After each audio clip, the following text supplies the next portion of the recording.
This video features an audio overview generated by Google NotebookLM based on an article titled The Town I'll Someday Live In, Part 1, originally posted on October 16, 2023, on my blog. Quiet Beef. The story chronicles the chaotic experiences of my wife and me as we return to our home country, Japan, for a temporary visit after 16 years away. It was intended to be a series covering the entire journey, from leaving our North American home to our return to the U.S. But it ended up being a rather sloppy project that stalled after just 4 installments, likely due to my aging body and brain, combined with the natural intensification of my neurodivergent traits. This Part 1 covers the journey from our home in North America to the airport, the layover at Dallas International Airport, my first ever flight on a Japan Airlines, JAL International route, some amusing in-flight anecdotes, and our arrival at Haneda International Airport, marking my first time stepping off an international flight at Haneda. I wonder how NotebookLM, or rather the AI, interprets and narrates this text. I hope you enjoy it along with me. A link to the original article can be found in the description box. Quiet Beef. Imagine surviving a multi-day fever that literally leaves you bedridden, right? Oh, brutal. Yeah, and that's followed by a frantic, sweat-drenched race across multiple time zones. And then you're enduring violent, plane-shaking turbulence in a microscopic airplane bathroom. That sounds like an absolute nightmare. It is. And yet, after a 16-year absence from your motherland, you realize the absolute most terrifying part of your entire homecoming journey is a perfectly polite question from a flight attendant about your bathroom habits. Oh my gosh. Well, the human brain has this incredible talent for ignoring grand cinematic milestones and just zeroing in on the most absurd, biologically embarrassing minutiae of existence. Right. I mean, we are entirely conditioned to expect that our internal emotional state will perfectly align with our geographical milestones. The movie version of returning home is always a clean narrative, Yeah, sweeping strings, tears streaming down the face, a profound realization of identity as your feet touch the tarmac. But then you step into the actual reality of international travel and the fragility of the human digestive system and the sheer computational exhaustion of navigating social cues. Suddenly that movie montage is completely derailed. It really is. So today we are taking a deep dive into a deeply personal, remarkably candid, and honestly highly relatable blog post series that documents this exact phenomenon. It's titled The Town I'll Live In Someday, or in the original Japanese, Itsuka Sumukoto ni Narumachi. It serves as a really fascinating piece of self-documentation. We're examining the writings of a Japanese man who has lived in the United States for 30 years. He operates a blog under the rather brilliant English name, Quiet Beef. I'm so obsessed with Quiet Beef as a handle. I mean, it's just so good. It's very evocative. His Japanese pen name is essentially a direct translation of that. But before we dive any deeper into his journey, I actually have a strict mandate regarding how we refer to our author. Oh, right, the pronunciation rule. Yes, I need to playfully, but absolutely firmly, clarify the exact pronunciation for you, the listener. It is strictly read as Mokugyu. The author goes out of his way to be remarkably specific about this in the source data. He leaves zero room for interpretation. He really does. He provides an explicit list of what it is not. Right. It is not Makushi. It is not Demogyu. It is not Demargyu. It's not Demaryushi. And it is definitively not Damushi. It is Mokugyu. Just Mokugyu.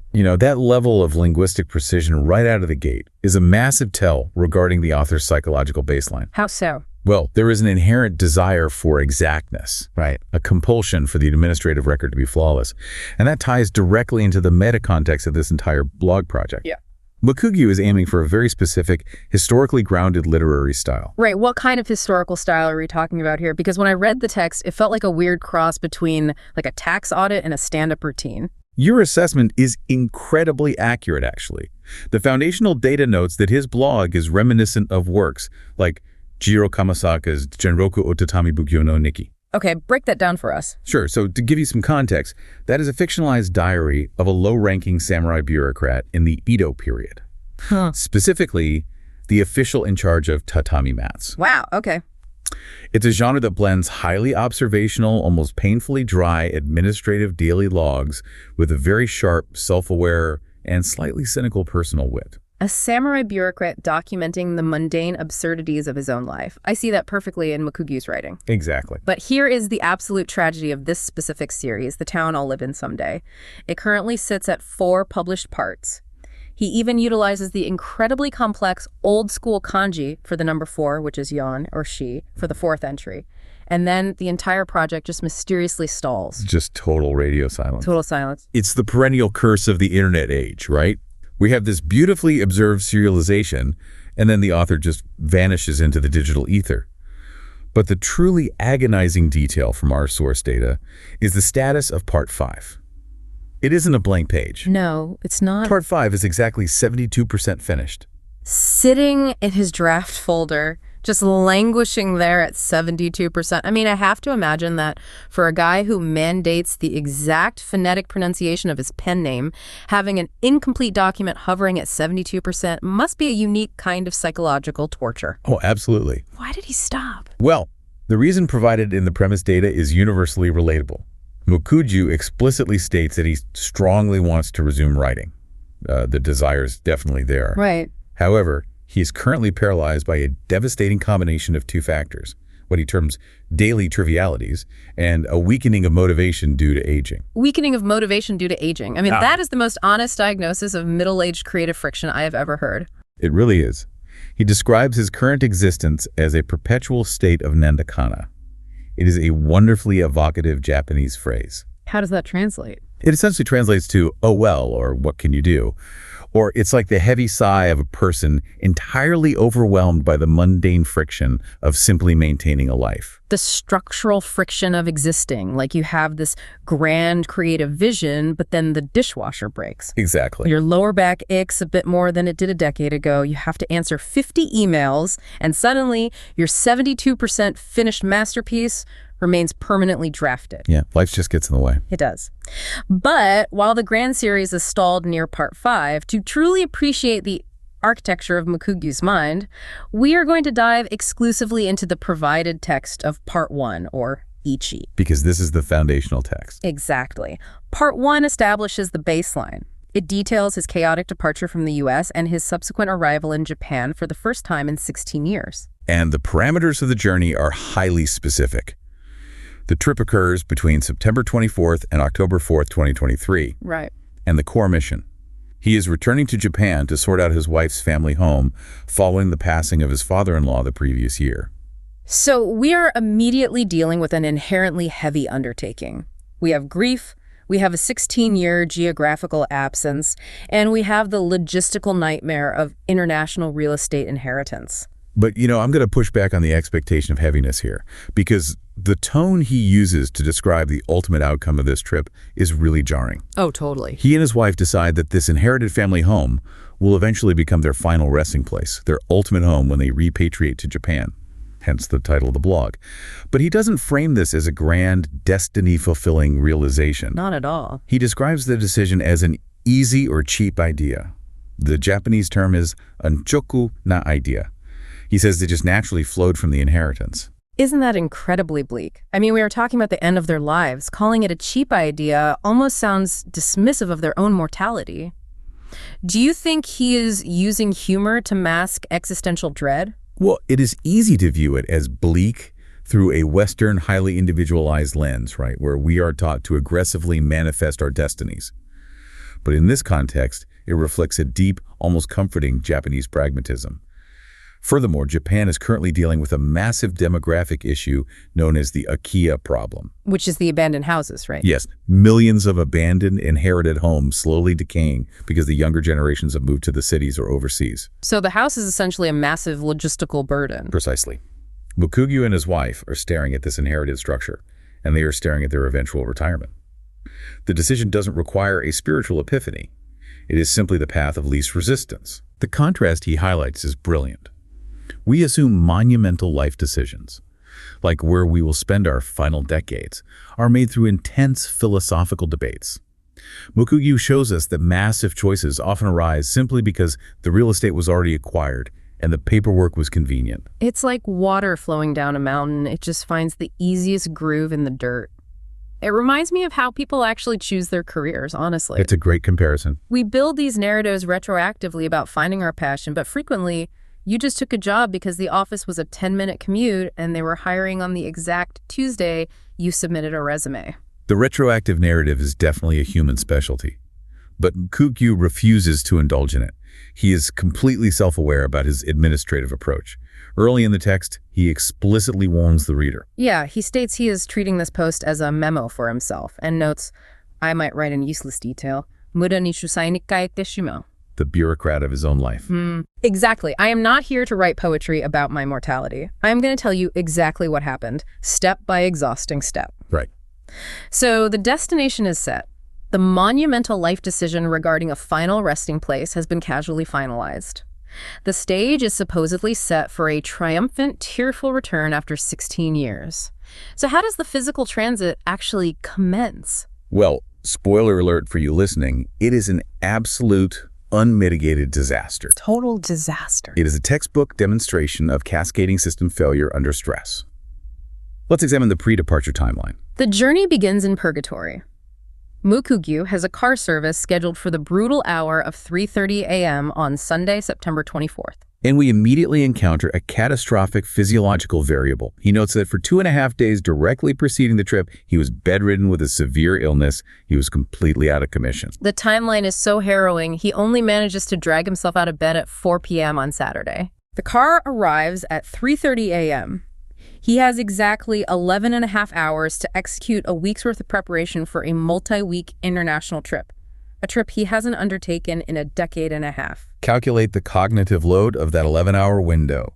He is operating with the residual brain fog of a fever. He hasn't consumed a solid meal in days. He lists the tasks he had to accomplish in that hyper-compressed window. He had to pack his suitcases. He had to eat his first actual meal. He had to shower. He had to do the kitchen dishes. He had to take out the garbage. And the detail that absolutely fascinated me, he had to repair the blinds. The blind repair is the psychological linchpin of this entire morning. I am so stuck on the blinds. Why? Why on earth is repairing window treatments on the agenda 11 hours before an international flight when your body is actively recovering from an infection? From an ethological and psychological perspective, this is a classic manifestation of a displacement activity. In a displacement activity.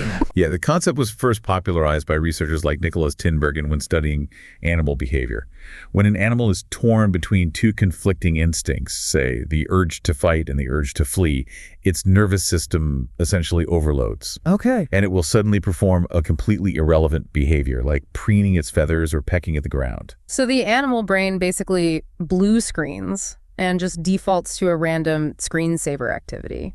That is an excellent mechanical analogy. Yeah. In humans, when we face a massive existential stressor that feels conceptually overwhelming, like packing for a return to your motherland after 16 years while physically compromised, the brain seeks an illusion of control. Ah, I see. You cannot control the vast, terrifying variables of international travel. Yeah. But you can absolutely control a broken plastic slat on a living room blind. It is the human equivalent of a CPU overheating because it's trying to render a massive 3D environment, so it panics and just decides to run a diagnostic check on the cooling fan instead. I am terrified of the 16-year emotional gap I'm about to cross, so by God, this window will have optimal opacity. Exactly. It is a desperate grasp for micro-mastery in a sea of macro chaos. And predictably, engaging in displacement activities causes the primary timeline to collapse. Even with frantic energy, they miss the 3:30 a.m. call time. Mukugyu paints this incredibly visceral picture. He describes rushing into the waiting car 10 minutes late. But it is his physiological state that sells the panic. He writes that he was sweating like a waterfall. Teki no yo niaso gakinagra. Consider the autonomic nervous system's response here. He has just forced a body recovering from a fever to perform frantic physical labor. Takes a shower, puts on his travel clothes, and immediately his body attempts to dump the massive spike of cortisol and internal heat. Right. So you are sitting in the back of a town car, in the pitch black of a Sunday morning, completely drenched. They practically crawl into Newark Liberty International Airport in New Jersey. And this is where the true toll of the 16-year travel hiatus manifests. What happens at the security checkpoint? He loses his boarding pass. At the exact bottleneck of the airport experience, He fumbles the most critical piece of paper. Which is a brilliant illustration of the degradation of motor scripts. When you travel frequently, navigating an airport is automatic. Your brain runs a subconscious script, ID in the left hand, boarding pass in the right, shoes off, laptop out. Yep, it's just muscle memory. But Mokugyu hasn't run this script since 2007. The procedures have changed, the technology has changed. Combine the lack of muscle memory with a fever-addled brain, extreme sleep deprivation, and the physiological distress of the waterfall of sweat. His working memory capacity is completely zeroed out. The RAM is full. Dropping a tiny piece of paper is the inevitable hardware crash of an overloaded system. And his reaction in the text is wonderful. He doesn't go on a tirade. He just writes, ugh, so embarrassing. He even includes a little peeking through the fingers emoji. Yu hazukashi. But the way he copes with this cascading failure is distinctly modern. He notes in the text that the evening before, at exactly 6:31 p.m., smack in the middle of that 11-hour panic window, he posted a video clip on X, the platform formerly known as Twitter. He broadcasted his failure. He tweeted something to the effect of, the car is coming before sunrise, but I haven't even finished packing. We must look at the sociology of the digital panopticon here. Why do we broadcast our misery? When internal stress reaches a critical threshold, publishing that stress to an audience acts as a pressure release valve. Like venting steam. Exactly. By transforming his legitimate panic into a piece of mildly self-deprecating content for his followers, he externalizes the anxiety. He invites witnesses to the absurdity, which fundamentally lessens the sting of the isolation. If I am suffering, at least my suffering has a narrative purpose for my audience. I love that. But the physical toll is only in its infancy. Let us map out the actual transit, because this itinerary is the absolute last thing you want when your immune system is compromised. Oh, it is an incredibly punishing route.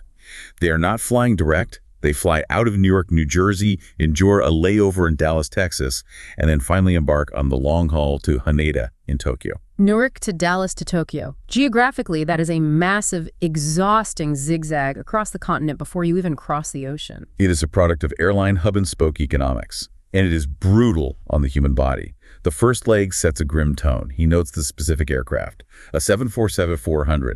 He describes it as small and cramped. He is trapped in this domestic tube for 3 hours, still vibrating with the aftershocks of his illness. He uses this fantastic cultural phrase to explain his survival. He writes, Kusate mo nihonjin no mokugyu o sanji kantenuki. Even if rotten, the Japanese mokugyu endured for 3 hours. It invokes the profound cultural concept of gammon. Yes. Gammon. The stoic endurance of the unbearable with patience and dignity. Even rotten with fever and sweat, his cultural programming kicks in and he simply endures the cramped seat. And where does the stoic endurance deposit him? Dallas, Texas, a location he offhandedly notes as the place JFK was assassinated. Which provides a really interesting window into the associative leaps of his exhausted mind. You land in a massive transit hub, and instead of seeking out a concourse map or coffee vendor, your brain immediately surfaces dark, historical trivia. It's so weird how our brains do that when we're tired. Right. But the trivia is immediately overshadowed by the universal blood pressure spiking nightmare of airport logistics. Ah, the Dallas stack. Naturally, their flight departing Newark was delayed by 45 minutes. It is a fundamental law of physics. If you have a tight connection, your first flight will be delayed. That delay violently compresses their Dallas layover. And this triggers a scenario anyone who has ever flown can feel in their bones. They disembark and discover they must travel to the absolute furthest terminal for their international connection. The geography of airports is completely designed to test human sanity. You never step off a delayed flight and find your connecting gate adjacent to you. You are required to board an automated tram, descend 3 sets of escalators, traverse a different time zone, and navigate a labyrinth of duty-free perfume stalls. The civil engineering of a hub like Dallas-Fort Worth is designed for aircraft volume, not human comfort. The time is just evaporating. By the time they physically arrive at the international gate, they have just enough time to execute the most basic biological necessity. They take turns utilizing the restroom. Wow, cutting it close. And the second they finish, the boarding process for Haneda commences. It is continuous, wall-to-wall systemic stress. But wait. A beacon of hope illuminates the end of the Texan tunnel. Mukugyu is about to experience a profound shift in his environment. He is about to board his very first international flight on JAL, Japan Airlines. First JAL, he calls it.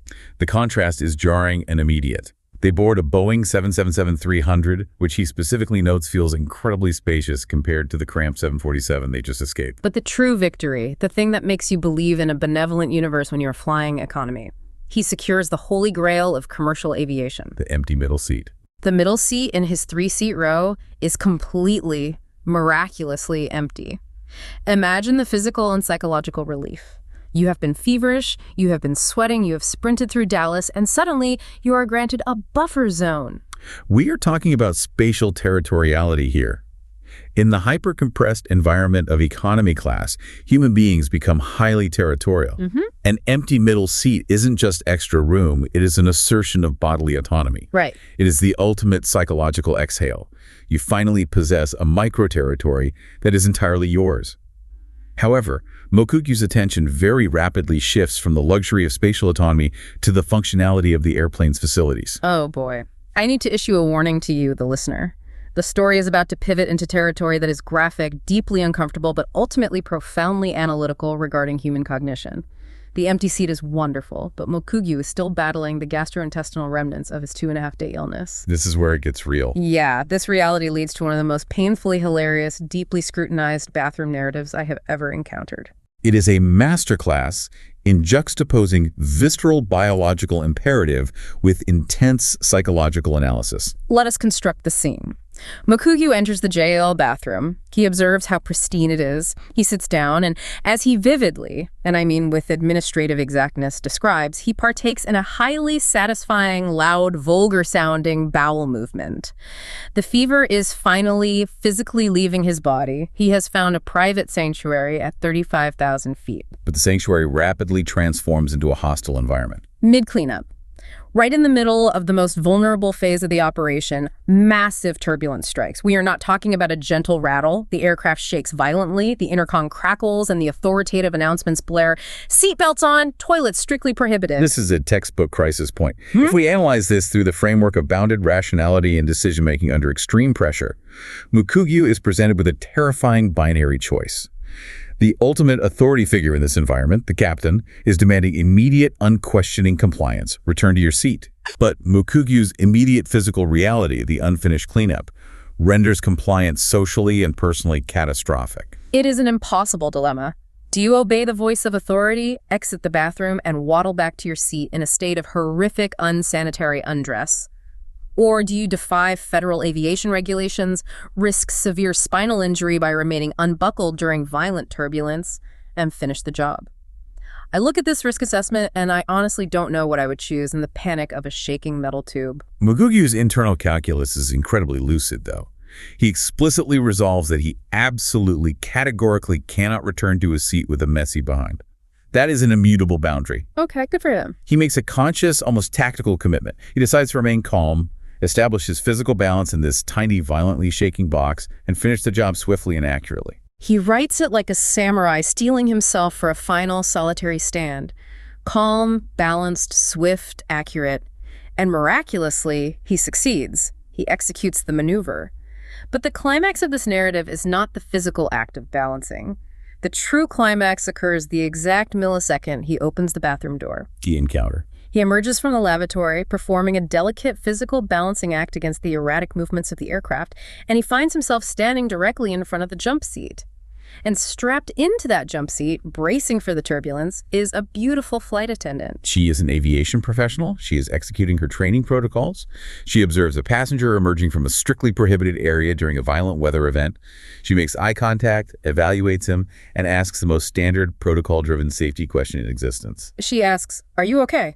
Or in Japanese, "Daijoubu desu ka?" And here is where we transition from a chaotic travel anecdote into a profound exploration of cognitive processing. Because Mokugyu uses this precise moment to explicitly introduce his neurodivergence. He brings up his developmental disorder, Hatatsu Shugai, and he meticulously explains how it fundamentally alters his cognition in this high-stress microsecond. Right. To understand the depth of this moment, we must discuss theory of mind and context blindness. When the flight attendant asks, "Are you okay?" a neurotypical brain instantly, automatically processes the broader environmental context. The neurotypical brain does the math in a fraction of a second. We are in severe turbulence. I was just thrown around. She is strapped into a safety harness. Therefore, her inquiry, "Are you okay?" translates to, "Did the turbulence injure you? Did you fall and hit your head?" But that automatic contextual processing is entirely absent in Mukugyu's interpretation, because he possesses what he labels a unique cognition, dokudoku naninchi. Precisely. His brain has spent the last 90 seconds in a state of hyperfocus, treating the singular task of cleaning himself as a life or death mission. He is cognitively locked into that specific operational context. Right, he's totally zoomed in. Therefore, when she asks, "Are you okay?" he parses the question entirely, literally, anchoring it only to his immediate previous action. It is like his brain is a computer firewall that has completely blocked port 80, the port receiving environmental data about the airplane shaking, and is only accepting data on port 443, which is currently labeled bathroom cleanup protocol. He literally assumes this professional flight attendant, strapped into a vibrating fuselage, is looking him dead in the eye and asking, "Is your poop-covered butt clean now?" It is a stunning, almost unbelievable cognitive disconnect. The literalism completely overrides every single social, environmental, and professional cue in the vicinity. And because his system genuinely believes that is the inquiry being made, he provides the polite, socially appropriate response to that specific question. I cannot get over the absolute sincerity of his reaction. He looks down at her, smiles reassuringly, and politely replies, "Yes, it's clean now." He answers with total earnestness. He is probably incredibly proud of himself. Like, "Yes, despite the violent shifting of the aircraft, I achieved a perfectly clean rectum. Thank you for monitoring my progress during this difficult time." It is brilliant comedy, but the humor is immediately eclipsed by a very real, very punishing psychological crash. The second he navigates the aisle, returns to his empty middle seat, and sits down, the acute stress adrenaline dissipates. And when the adrenaline drops, the broader environmental context finally penetrates the firewall. The aftermath. The realization strikes him with physical force. He suddenly decodes her true intent. He realizes that there is no culture on Earth, no airline safety protocol in the history of aviation, where a flight attendant would sincerely interrogate a passenger about the cleanliness of their rectum following a bowel movement. He writes about blushing intensely. The mortification is absolute. This moment serves as a vital window into the lived experience of neurodivergence. This is not merely a quirky blog story. It highlights a profound, chronic computational exhaustion. Think about the sheer mental load required to navigate society. It is like running a software emulation of a different operating system. That's a great way to put it. The neurotypical brain runs social cue software natively at the hardware level. It is instant and requires almost zero energy. Mukugyu's brain has to boot up a virtual machine, translate the social inputs line by line, attempt to deduce the context, and generate an output. That translation layer requires massive computational energy. And when it fails, as it did here, you suffer the retroactive embarrassment of deciphering the normal meaning too late. It is a massive cognitive tax, and Mukugyu documents the toll explicitly. He states that ruminating on this failure, playing the interaction over and over in his mind, analyzing the mismatch, exhausted his brain so thoroughly that his biological system initiated a forced shutdown. He simply fell asleep. The mental effort required to process his own cognitive error literally knocked him unconscious. It is a biological defense mechanism.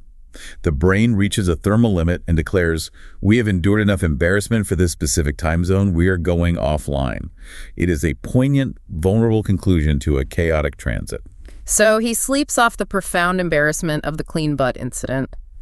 And when his system finally reboots, he is in the air over Hakodate. The 16 years of absence are about to officially terminate.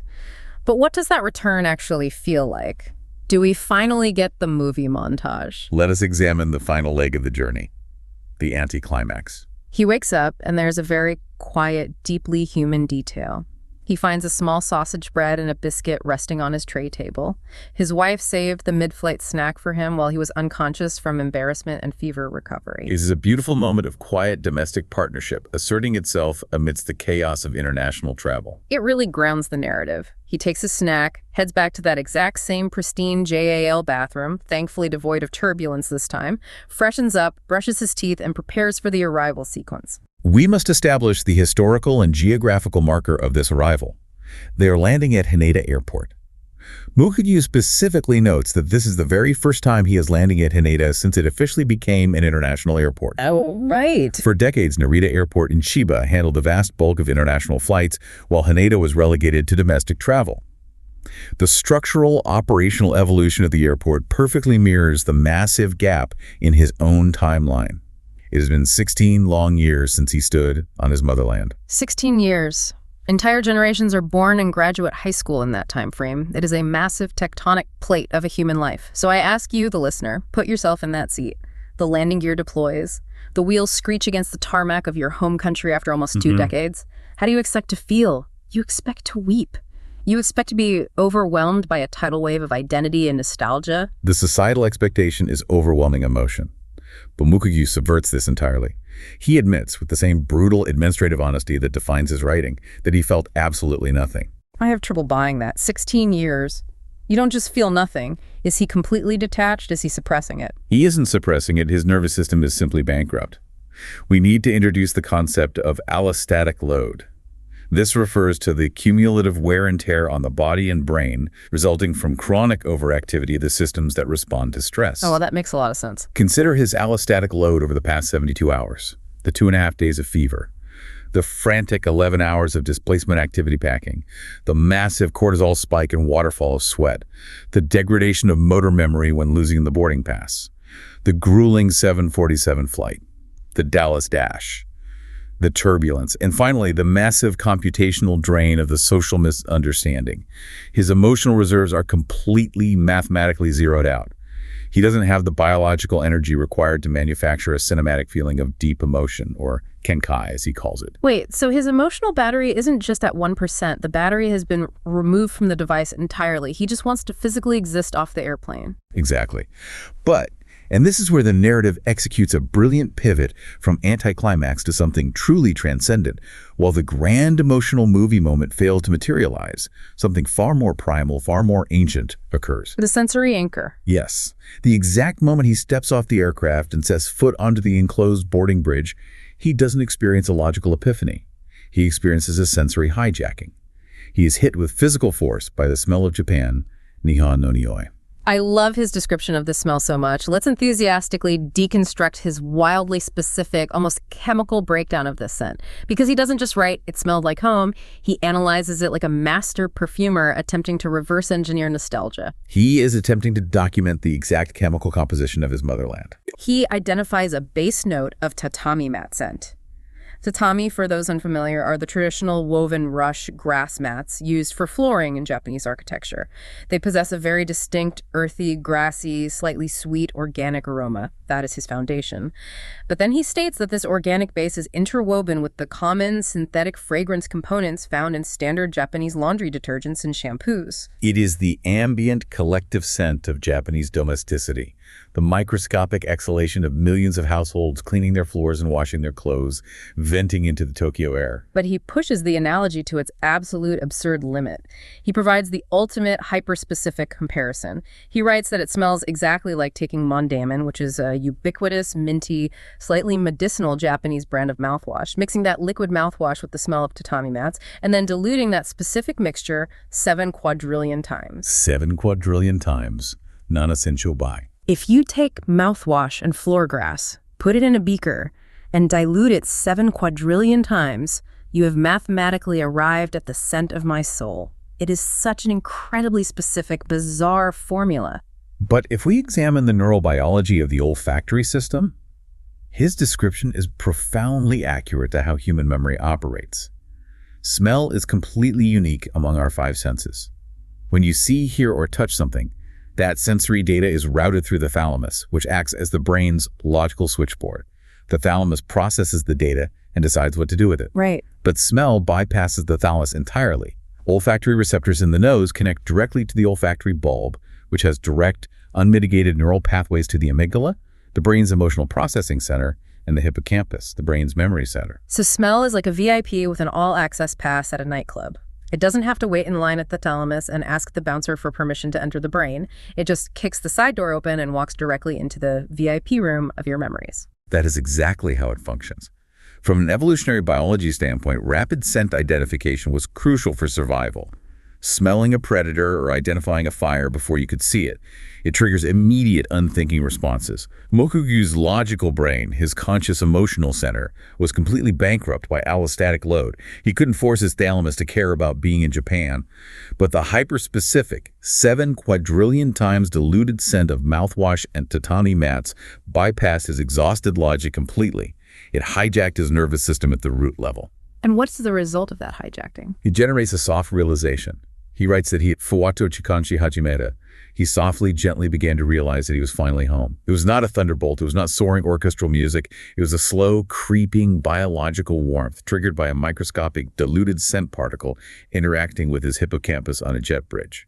It is such a quiet, magnificent human victory. We began this deep dive looking at a meta-tragedy. A blogger stalled by the weakening of motivation due to aging and the daily trivialities of life, leaving his magnum opus stuck at 72% in a digital draft folder, perpetually sighing Mandakana. We traveled through a chaotic, frantic, sweat-soaked race to a New Jersey airport terminal. We survived brutal turbulence and the deeply hilarious, deeply exhausting computational drain of neurodivergent miscommunication in a JAL bathroom. And it all culminates not in a grand cinematic speech or a tearful breakdown on the tarmac, but in the anticlimactic yet deeply primal 7 quadrillion times diluted smell of mouthwash and grass. It powerfully reminds you that travel, and honestly all major life transitions from inheritances to homecoming, are rarely the polished cinematic experiences we demand them to be. They are inherently messy. They involve inconvenient biology, awkward social translations, misplaced paperwork, displacement activities like repairing blinds, and profound physical exhaustion. But what Mokugu's meticulous administrative writing captures so perfectly is that the reality of those messy moments is infinitely more memorable and far more human than the idealized versions we construct in our heads. The pristine movie montage fades from memory, but you will never ever forget the exact moment you politely informed a flight attendant that your butt was clean. Never. It is permanently etched into the architecture of his existence. So as we conclude this deep dive, I want to leave you, the listener, with a question to mull over in your own life. Think about a physical location from your past, a place you haven't returned to in a decade or more, a childhood bedroom, a college dormitory, the entryway of your grandparents' old house. If you were to step off a train or open a door there tomorrow, physically exhausted and emotionally bankrupt, what would be the exact hyper-specific scent recipe that would instantly bypass your logic and tell your brain you were back? What is the unique olfactory formula that holds the key to your hippocampus? Would it be a mix of decaying pine needles and a very specific discontinued brand of cheap fabric softener? Would it be diesel exhaust, wet asphalt, and bakery yeast diluted 1,000,000 times? Think about what your personal diluted mondamin and tatami smell is, because somewhere out there in the world, that exact chemical composition is waiting to softly welcome you back. It is a vital, grounding thought to carry with you through the chaos of transit. It truly is. Thank you for joining us on this deeply personal, intensely analytical, and wonderfully human deep dive into the muddy, beautiful, and profoundly fragrant waters of returning home. We'll see you next time.